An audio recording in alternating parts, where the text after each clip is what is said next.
Hello and welcome to another episode of Our Table is Ready. Today we are welcoming Ed Schafer into the fold. Ed was a prominent attorney and well-known lobbyist here in Columbia, South Carolina, until early of January 2021 when all of that came crashing down. We're going to hear about that and learn why Ed says the worst thing that happened to him turned out to be the best thing. Ed, welcome to the show. Thank you, John. It's such a pleasure to be here. Good to have you. Why don't we start off, tell us about your childhood a little bit.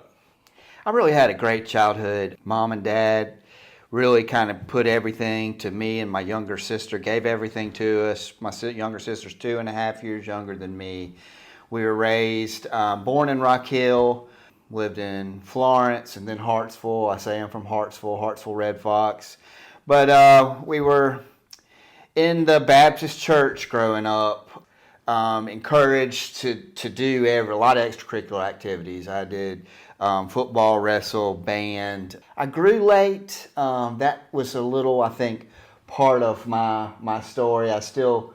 What do you mean you grew late? Like, I didn't hit puberty till late in high school. I mean, I started out wrestling 103 and then I jumped like to 150. So it made me kind of, when everybody's, kind of going through changes, I'm still like the cute little teacher's pet a little bit. And so I think that did impact kind of my ability to feel like I was connecting, I never really and really thought much about it. I just kind of tried to make the best of it and toughed it out. And I think my well-roundedness, I kind of wanted to drop out of some of those things at times because I wasn't the best football player. I got a nickname Sled Dog because I was little and they'd put me on the sled to push around the football field.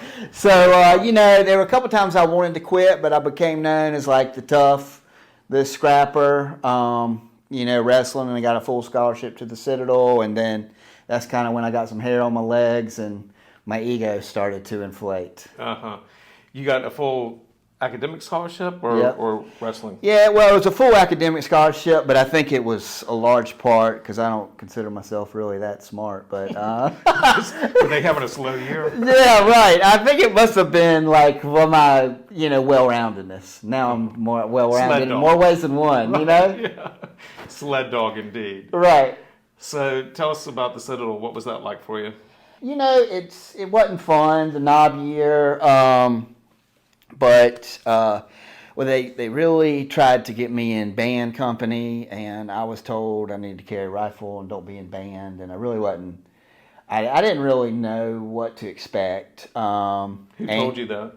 The like grads in Hartsville and other people that I knew from the Citadel, they were like, you don't want to be in band company. They're picked on. They're like, just kind of pushed me away from doing that, and I didn't have really aspirations to be in the band. I really would have dropped out before high school, but my mom was like, you made all-state band in junior high, you need to stick with it. Mm-hmm. That was that kind of thing. So, but because I was a band, I had been playing trombone, then they were, after I had been there a couple weeks and through Knob Week, the regimental commander called me over and asked if I would consider changing my mind, and I stayed with Delta. I'm glad I did. My dog Delta that I love to death. Made some great friends in Delta, and is that the rifle company? Really was a good experience. Yeah. So we have companies that are kind of like fraternities but you don't pick them. And so I went through all 4 years with these guys, and so part of the model is it's just, you kind of go through a bunch of stuff, you're stripped down to nothing, and then you grow together, and going through adversity, you become closer friends. And part of the unique thing about the Citadel is, in the Southeast, it's looked highly upon, and really in my career was very helpful, particularly after I graduated law school and had the Citadel Lawyer Network. Mm-hmm. When did you start partying? At the Citadel. Never really did the high school partying that much. I kind of started a little bit before the Citadel. Then I got the Citadel, and that was our way. Like, once we got out in Charleston, there were some bars that would give us, serve underage. And like I said, girls started to be interested. And, I was kind of just, I could drink hard and fast, and I would make it back for a curfew, but it was something that I felt like I was good at it, and I could, and it was helping me build friendships and hook up with girls, and it was just kind of, I liked it a lot. But it was also kind of a macho thing. Like I just really thought that was part of like coming of age, just, and it didn't seem necessarily like a problem then.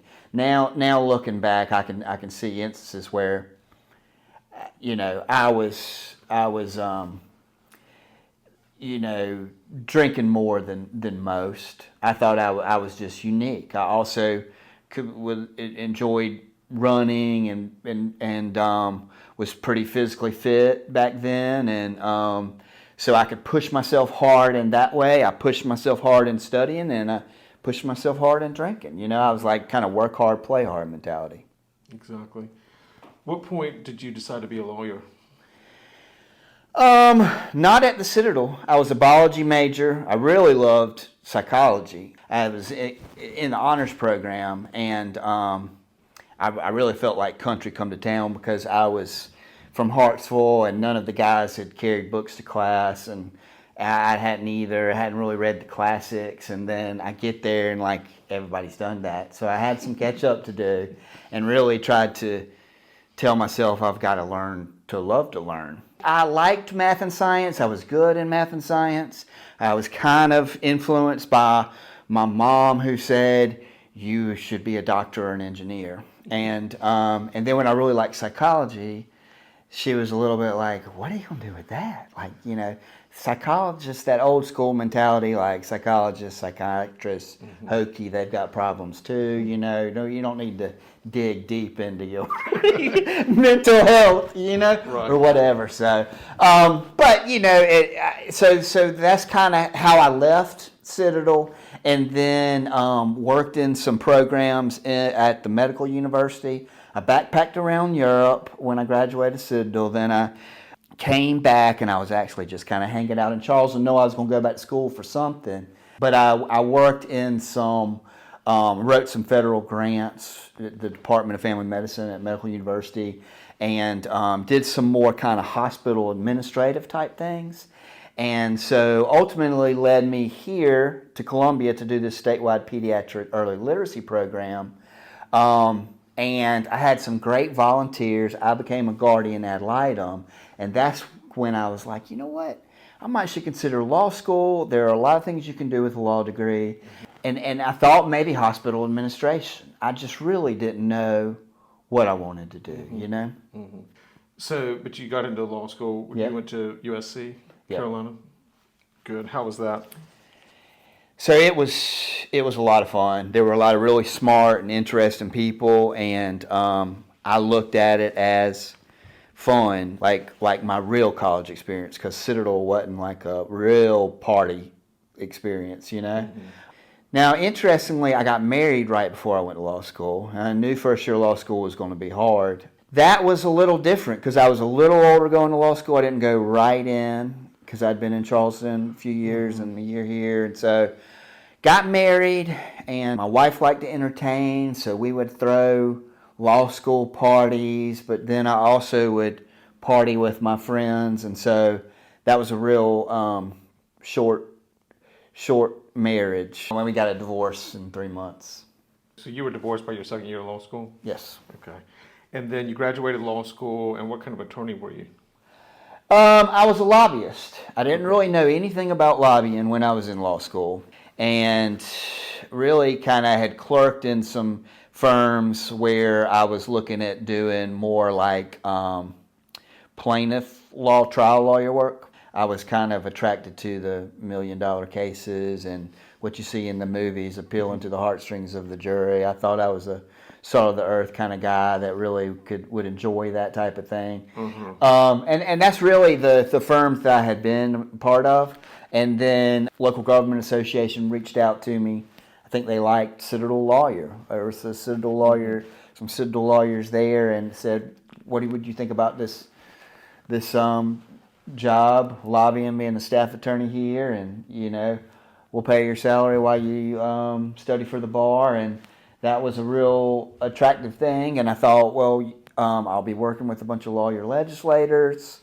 I could always go back to this other kind of practice of law if I wanted to. And I started clerking with them my third year of law school, and then started full time when I graduated. How long were you out? Then you got married. You got remarried, correct? Yeah, but that was in '08, so that was 5 years after I graduated law school. So the first divorce was in 2000. So I guess 8 years after the first, and I was so concerned.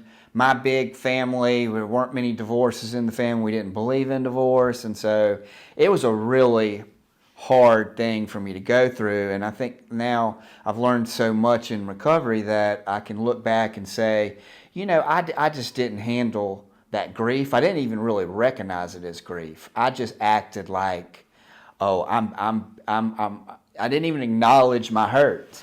But I was like, well, I'm moving on. Thank God we don't have kids. And it's going to create a lot of baggage, I thought, for girls kind of when I went back my second year of law school. But I would jokingly say that I think it might have helped my game a little bit because girls felt sorry for me and I wasn't afraid to commit.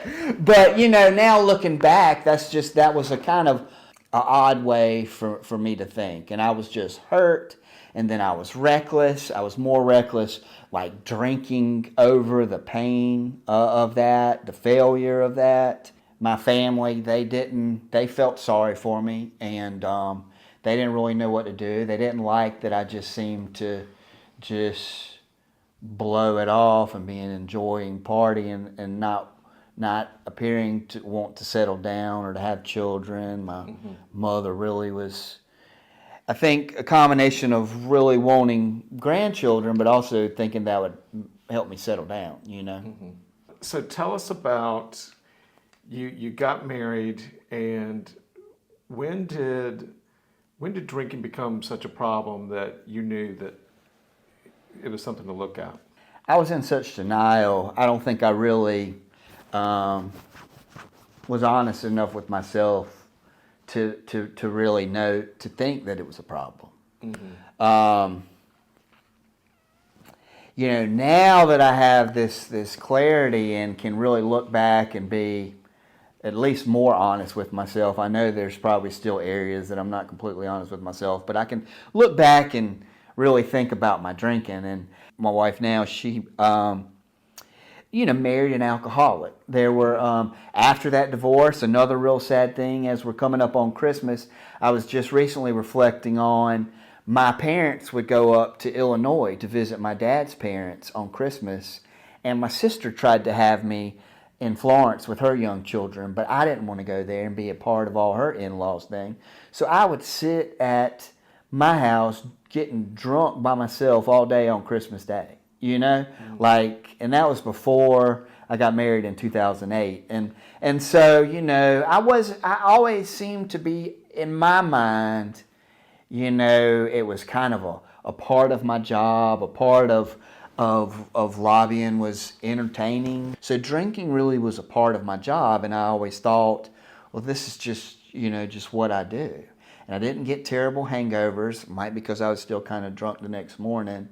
But it always seemed somewhat manageable. When I got married, we had kids. We had our first child 2 years into the marriage. My dad had just been diagnosed with lymphoma stage 4. And so that was a hard time in our family. He was 61, and then he was adopted. And so when we found out we were having a little boy, that was really exciting. Named Harlan, James Harlan, after him. So Dad got to be around Harlan and had a big garden for us the first year and a half of his life.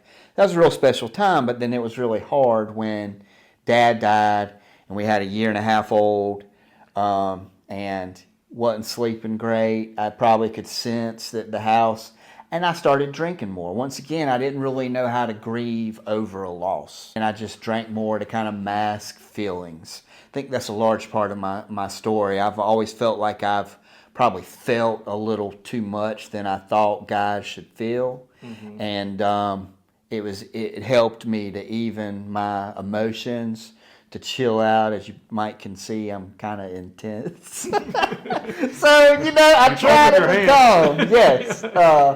Around that time, you went to rehab, correct? Yes. So, Dad died, and I started drinking more. And shortly after that, so Harlan was about 2, and my wife was expecting a baby girl. And I got pulled over and got charged with my second DUI. I mean, I was really just knew that was the end when that happened. My mom didn't know about the first DUI. She found out about this one. Part of my story, I often say, like the growing up Baptist, I know now that we had alcoholics in our family. None that have gotten into recovery, but some that died a sad alcoholic death. And I think they really scarred my mom to the point of, I don't know how much of it played into kind of this mentality of drinking was the devil. Mm-hmm. And I didn't believe that, and I didn't believe the Bible said, we shouldn't drink. And I was kind of out to prove, like, yeah, it's fine. Mm-hmm. And it did, obviously didn't work out well for me. But, it was one of those things that it had a weird relationship with alcohol because of that. So when my mom heard about the second DUI, and then having just lost her husband, and she really thought that I was going to die at that point. And now we had a 2-year-old and a baby on the way. So she sent me to a rehab in North Carolina, and I went, and it was a real nice rehab, but I just still had that mentality, ego, like, these are a bunch of guys I found all the differences with. Thought, well, they're doing much more drugs than I'm doing, and I just like to drink, and it's a part of my job, So I was filled with shame, though. I remember Harlan coming there when family could visit, 2 years old, and just thinking, I'm so glad he'll never know about this. Mm-hmm. And it was so hard being away for 6 weeks, and I really just was filled with shame, and I didn't want to talk about it. Just kind of hoped that it would go away. Mm-hmm. I didn't know anybody like me. At that time, I didn't meet anybody there really like me. I just kind of came out. Then I went to some 12-step meetings. Thought, I didn't want anything to do with the people in there. I thought I had plenty of friends, that I'd be fine just not drinking on my own. I did have some sweet times with my daughter. I think it's one of the reasons we're so...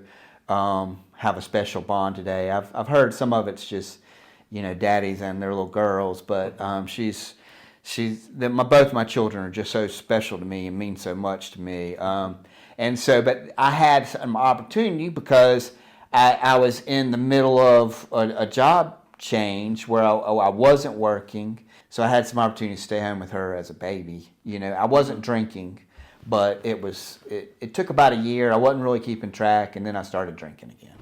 What was that like, going back to drinking after not drinking?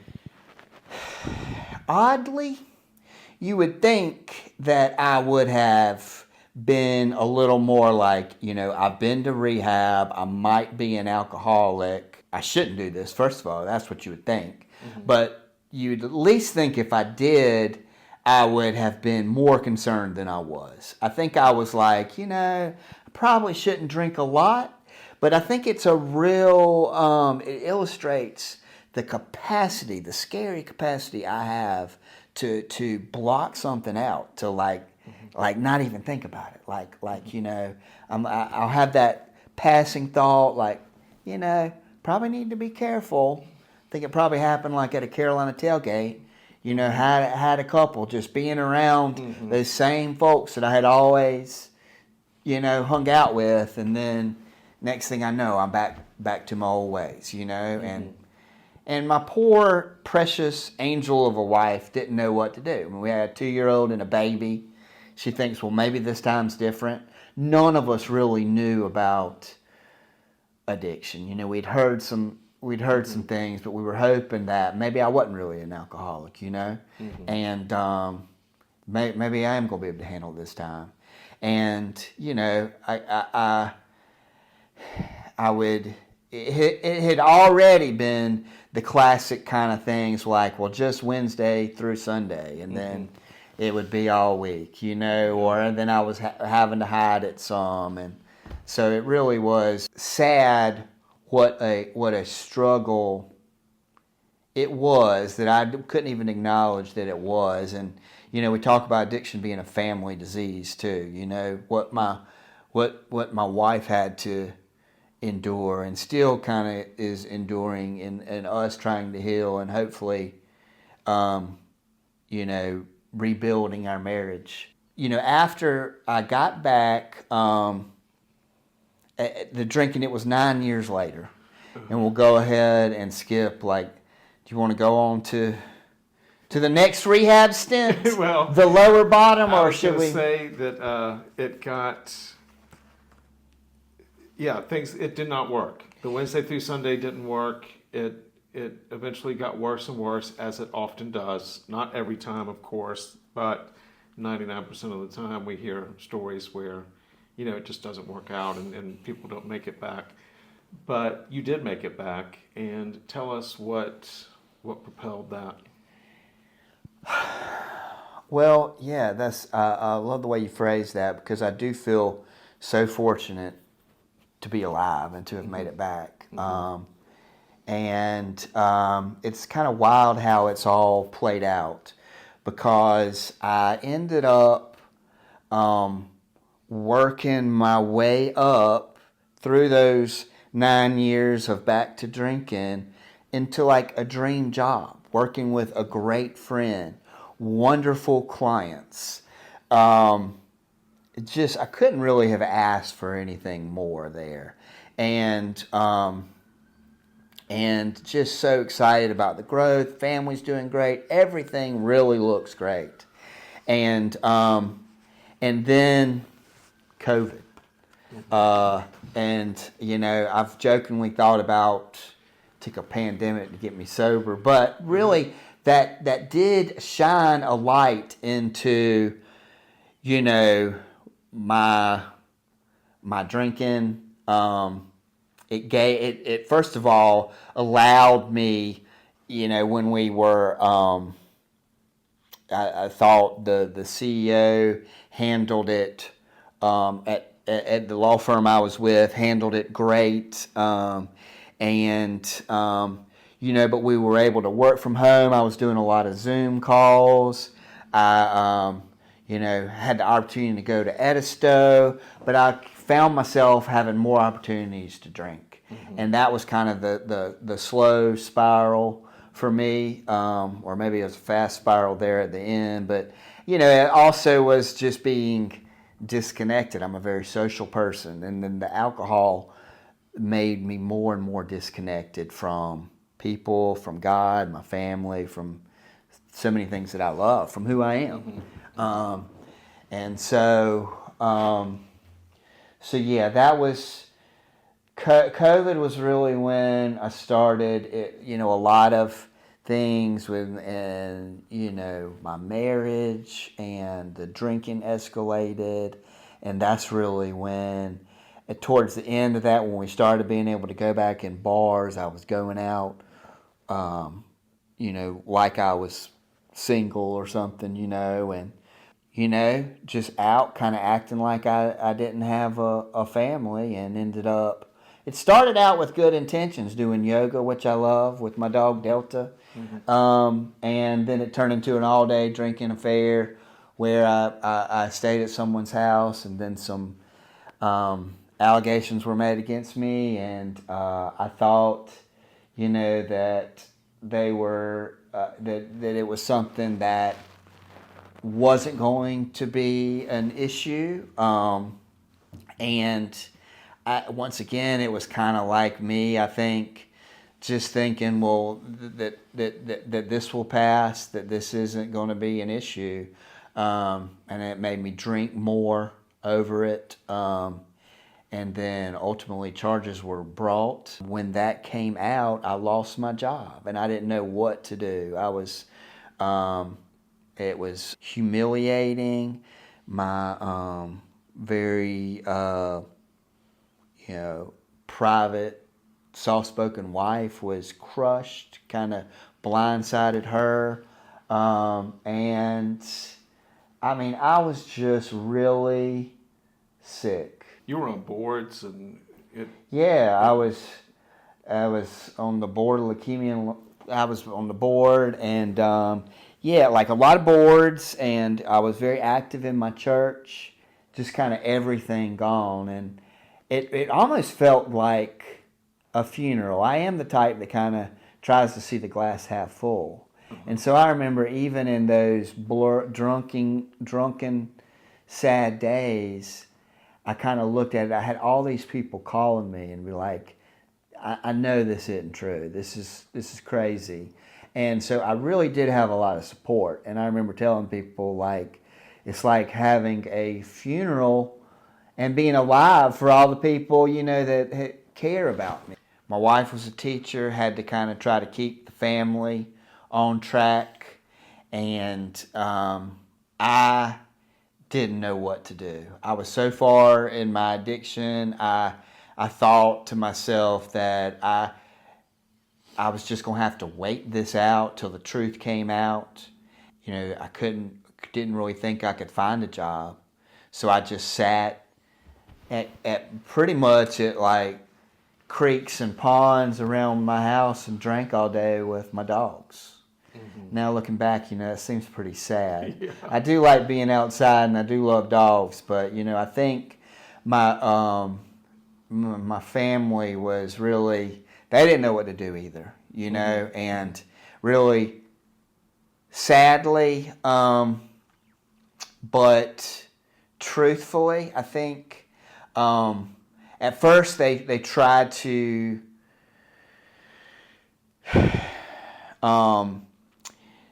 my wife was just done. I think just so hurt, and she was just like, I can't take it anymore. My mom and sister were a little more like sending me Bible verses and like, you just need to get right with the Lord, and that came across that just wasn't getting to me. No. And so I just really felt like they didn't understand. It seemed like holier than thou, and I already felt terrible, mm-hmm. and just like felt like but I didn't really have the capacity to even. You'd think that I'd been to rehab. I've been educated on this for 6 weeks, uh-huh. but I still didn't think back. I didn't really know what to do. Uh-huh. Like I didn't know who to turn to. I didn't know who was like me and sober and enjoying it, and so. It was almost like giving up. It was like a slow suicide almost. Mm-hmm. It's really heartbreaking thinking about like my patience became much thinner, could really just didn't have the capacity to be present and spend time with my children, mm-hmm. to be there and provide for them, and so it's heartbreaking to think about where this disease took me. And what it took ultimately was me ending up in the emergency room. Mm-hmm. And what happened there? I started bleeding actually out of my lip. Like your lip was cut? It's kind of, I had a spot on my lip that just started. It was getting to where it was bleeding some. I think my blood was so thin from all the alcohol. Uh-huh. I remembered I'd ordered a pizza, and I thought about this the other day. There was an older pizza delivery lady, which I rarely even see that. She almost seemed like an angel. I had just gotten out of the shower, and she was like, I think I was bleeding like all down my chest, and then she was like, I think you need to get that checked out, Uh-huh. And I just my family had left me. This was right before July 4th. Had left me to go on a vacation to Fusky Island, and they didn't want me to go. And I think at that point they had sadly just thought, he's probably going to die from this. But I do think maybe they knew at that point, like, I was going to have to make the decision for myself.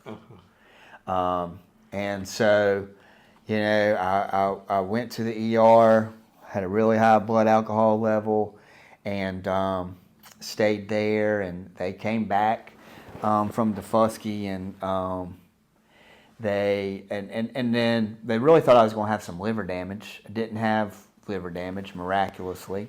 Had the endoscopy or whatever, and got out July 4th and drank again. And they knew. I think my mom and wife thought, well, he's probably just going to drink again when he gets out. I did that week, but that's when I started. I really recognized that I was going to die, and that I had to make a decision to do something. Kind of in between.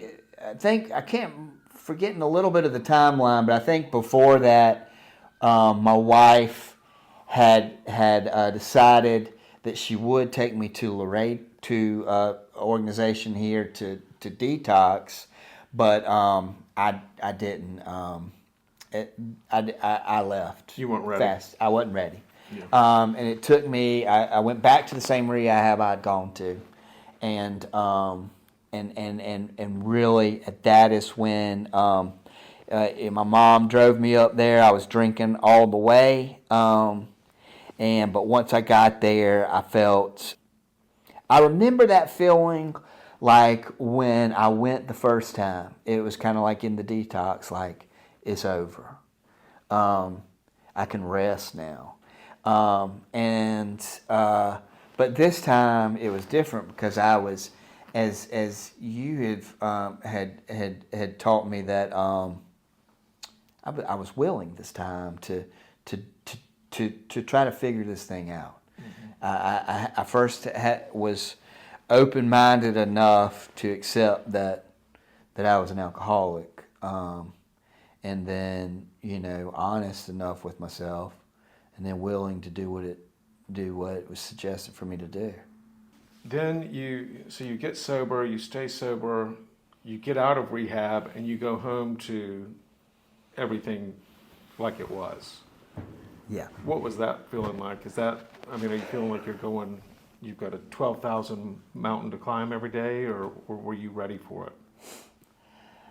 This time I talked about the children, 8 and 10. I wondered what they knew and what they didn't. I hadn't really been too drunk around them, but they knew something wasn't right. I wasn't around as much. And then when I left, I remember sadly they were like swimming in the pool, and I was like, went to him and said, I'm going to have to go away. I'm sick. I'm going to get help. But I didn't even know if it was right to talk with them about a drinking problem, or I just, and they didn't know. None of us knew. I went away, and it was just really, really hard. I got back, and of course they were real excited to see me, and they'd been sweet and written me cards, and were excited when I got back, and so. My wife was still very hurt and distant. She didn't know what to do, I think, is what it is. But also, I think somewhat of a miracle that she was willing to at least, wait and see if this could work this time. Mm-hmm. And if the rehab could work. Yeah, if I could stay sober. Yeah. All right. What did you end up doing for work? Well, I didn't for a while. I just really worked with my sponsor. I did a lot of journaling. I really tried to read everything I could, recovery related. Mm-hmm. Did a lot of meetings. I think I had my dog Delta, and I was at a local family-run dog washing thing, and I thought, they're looking for dog washers. And so, I asked about it, and they were willing to hire me. It was something like I had never done, but I knew I loved dogs, and I figured, why not? I needed to do something. Mm-hmm. What was that like? Were Were you embarrassed about it, or were you just glad to be doing something, or? So, yeah, I mean, I wasn't like, I'm not like one of these people. Like I was, in a way, I hear some people talk like you need to stay busy, and I don't really believe that you got to just stay busy to stay busy. I needed to start making money, and that wasn't much money, but it was also something, I think in a way it was kind of therapeutic with my hands and being around the dogs and being around people and getting out, getting out of the house. It was definitely not a glamorous job, but I think it kind of helped work on kind of building some humility and just trying to be of service. Mm-hmm. And I really, at that point, as I started working the steps and I'd gone kind of through my fourth step is when I was starting to, I think, kind of have a spiritual awakening and being less driven by my own will and more driven by God's will. I felt even then that I was there, not just to watch dogs, but I see now that there were some people there that I really, that they had family members that had struggled with addiction. Being around those people and the dogs, it was a great experience. Awesome. And then eventually you started Joyful Justice, which is a nonprofit organization that you're running. Tell us a little bit about that. Yeah, as I built some relationships with lawyers helping lawyers and the lawyers assistance programs, and seen some research where the legal profession really has a high incidence of people struggling with substance use disorder and depression, and it's kind of a national well-being movement in the legal profession. And I just wanted to give back. It didn't matter what it was. I had this new, just peace. I felt like I was able to be so much more present with everything and everybody. And I could not believe the promises that were coming true in my life, despite not having the career that I had aspired to have at one point, or so much uncertainty in my marriage. All these things that society says we need to have to feel good about ourselves. Didn't have those, but I really felt confident in, man, this is kind of like my breaking became my making. This purpose, it was like a newfound purpose, and I wanted to give back. And when I saw the need in the legal profession, I thought I was actually washing dogs, and that's where the name, just out of nowhere, was like Joyful Justice. And what it was meant to be, several things. But my first thing was kind of getting back to, I didn't really feel like I knew anybody like me that was enjoying sobriety and that was not ashamed of it. Mm-hmm. I think in the legal profession, that's a large part of it, is we're really kind of scared to talk about it because it's people don't understand it, mm-hmm. And other misconceptions that it's a weakness or it's a... Isn't the suicide rate really high for attorneys? Yeah. I think that, just stress, that's our coping mechanism. It starts in law school. It's an real adversarial environment, and it's kind of that work hard, play hard, mm-hmm. that worked for me for a long time.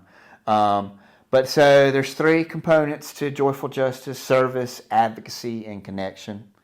So I wanted to kind of have mentorship opportunities, service. I learned in my recovery program how important service was, getting out of myself to help others, expecting nothing in return. advocacy, I really wanted to combine my personal and professional experience lobbying. I had advocated for a variety of different special interests, and now with addiction and recovery being so close to my heart, I felt like there really is a need for a better understanding of addiction and what recovery is about, and for people to know and see someone that's not ashamed of and actually enjoying this life, you know. I started it in January of last year, so it's been a wonderful year. I did a 5K in May. That was a lot of fun. I did a float down the river, and the connection part is just kind of having some opportunities for other lawyers in recovery. I'd met a lot that I had no idea, you know, but I just wanted to kind of connect with them. Of course, this disease doesn't discriminate, and it affects people from all levels of education and socioeconomic status. But the lawyers, it was nice to kind of have opportunities to connect with other lawyers that have dealt with some of the same issues within our profession and that kind of thing. I think, you know, for me, I'm like, why give money to attorneys? I mean, not for me personally, but I can see people thinking that. But I think with the fact that the suicide rate is so high is a big reason to at least bring awareness, not necessarily like, you know, sending them to rehab. It's more about bringing the awareness with the advocacy and those three prongs. So I think that's excellent. Yeah, thanks. Yeah, that is you know, I think people, why help lawyers? You know, lawyers can get a bad name and that kind of thing, or like they should be able to figure it out themselves. Mm-hmm. And, you know, the sad thing is, I think that kind of thinking contributes a little bit to the problem, because we as lawyers think we should be able to handle, we're fixing other people's problems, why can't we handle our own problem? Mm-hmm. You know, like we're above this. And it's just, like I said, I've been very disciplined in other areas of my life, but this was one thing that I couldn't control and didn't want to admit that I couldn't control it, you know? Mm-hmm. So what are you doing for a living now? Well, yeah, I'm still very involved with Joyful Justice. I also, you and I actually had the opportunity to do the peer support certification mm-hmm. training together. So I really enjoyed learning more about other paths to recovery. I could use that with Joyful Justice. And I also started, as a part of Joyful Justice, helping peer supports around the state form a statewide association. Because that's the exact type of thing that I have done with my advocacy work, is worked with state associations that have legislative interests, combining resources, working on best practices, job opportunities, that kind of thing. Well, in this case, I saw an opportunity for a peer support specialist with a strong faith in Christ. I feel like God brought me to AA, and AA brought me back to God, and I've kind of enjoyed seeing the parallels.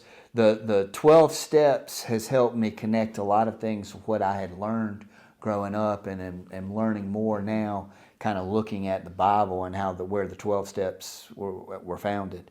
And so that was intriguing to me. And I followed up about what that position was, and it was at a local gospel rescue mission. And so I'm able to work with men in their recovery program and teach life recovery classes, biblically based 12-step program, that, you know, I'm probably learning more from these guys than they are from me.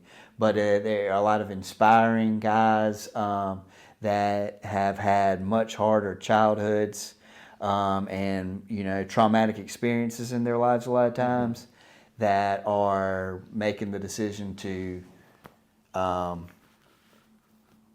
live sober and are building their lives back up. And I feel so fortunate to have the opportunity that they'll let me in their lives to help, to work on, you know, go on this journey together. Mm-hmm. Do you want to be a lawyer again?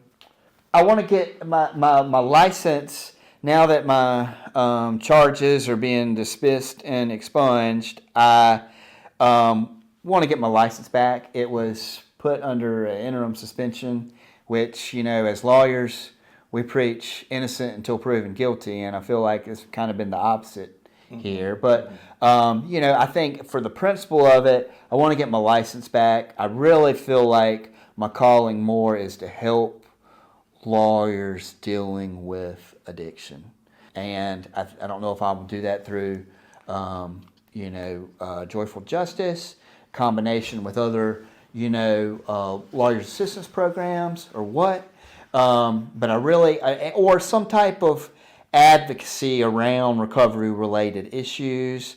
That's kind of more, you don't have to be a lawyer to be a lobbyist. I think it's helpful because you're helping to write new laws, drafting new legislation, talking to a lot of lawyer legislators, and so those skills. So yeah, I want to get my law license back, but I never really practiced the traditional law in a courtroom because I've been a lobbyist my whole career. Mm-hmm. So what happened with the charges being leveled or brought up and brought against you? That would be something to be very resentful for. How have you gotten rid of that? That's a great question. I don't think anything but God, really. Kind of like God lifted my obsession to drink that felt like a miracle. And that's kind of brought me back to a relationship with Him. It also is kind of, I don't really know how I have found forgiveness. Because I'm enjoying sobriety so much, it feels like, and you mentioned this before, what I often say is, it feels like the worst thing that ever happened to me became the best thing that ever happened to me. Yeah, there was a lot of pain, there's a lot of uncertainty, there's still a lot of uncertainty. But for that happening, I still might be drinking in that lounge at that fancy law firm every day and probably divorced. And now I have an opportunity to be present for my children, who are now 13 and 11, to maybe be a much better husband and father than I've ever been. It is amazing to me how this has all transpired and how I can see God's hand in all of this. I don't really have resentments towards this person. I appreciate you bringing up resentments, though, because that was a real aha light bulb moment for me when I worked through the fourth step. Was I did not realize I even really had resentments. I thought I was just kind of a laid back, chill guy. But then I learned that resentments are one of the number one killers of alcoholics. And there I was, just drinking over resentments and literally almost killing myself over them. I think the thing about resentments too, a big way we get over them is we recognize our part in things. Yes, and that's important. Oh, for sure. And that was the real freeing aspect of it. Letting it go, not holding a grudge, and saying, yes, I contributed to that. And really, in most of where I had been pointing the finger, even to this incident, I can see my part in it, into my alcoholism. Really, is like, because of my alcoholism, I wasn't able to be. I made poor decisions. I was really just didn't have the capacity to be the person I want to be. All the tools in sobriety that you've learned, you have to give them all back. You get to keep one. What's the one you're keeping?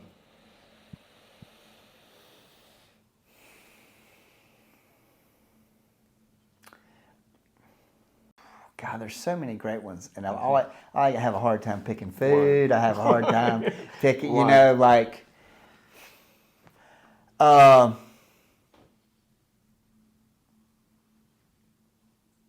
serenity prayer. Okay, that's a good one. that gave you 3 because those 3 lines are very different. So you cheated. Maybe that's the lawyer in me. Yeah, there you go. How about what's been the best gift? I mean, you've touched on it many times, but you've touched on a lot of different gifts. But what's the best gift that sobriety has given you? Peace. Very good. All right. Well, thanks, Ed. And for those of you that would like to learn more about Ed and Joyful Justice, you can go to joyfuljustice.org. For those of you older than Ed and me, it's www.joyfuljustice.org. And yeah, thanks a lot for being here. It was great. And thank you for being here. Like, share, and subscribe. Don't forget. Thanks. It's all how we deal with what we're dealt. Love's only real because it's felt. So if we go pretending this is never ending,